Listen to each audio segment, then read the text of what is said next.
Quick update on Operation Epstein Fury, or Epic Fury, or whatever the hell we're calling this illegal bombing of Iran. We are running out of bombs. I mean, I know we know where they went. We fired them at Iran, but it's unclear why no one thought to actually count. So now the Trump administration is privately discussing invoking the Defense Production Act. It's this wartime law that lets the president, our incompetent president, force private manufacturers to prioritize producing specific goods.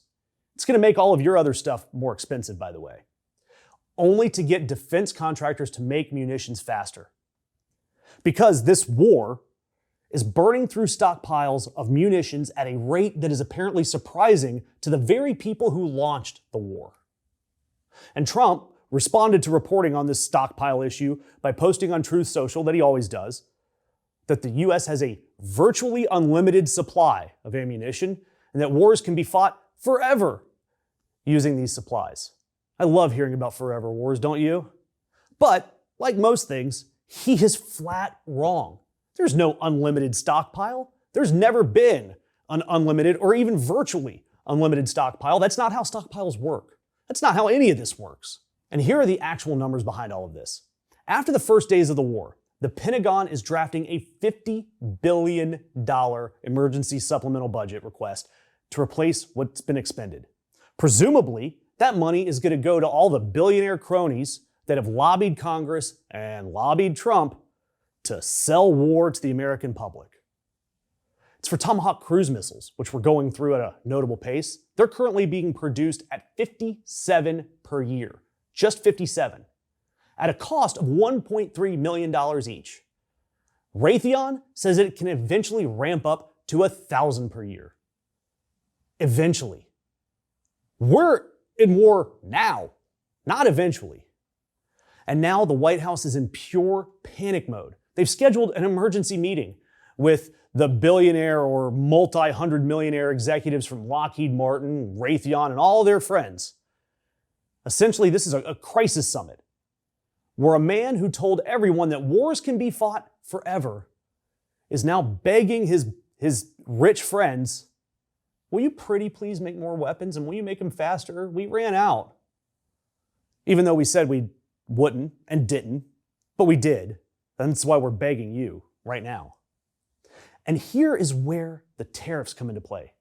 And cue the Alanis Morissette. This is a little too ironic.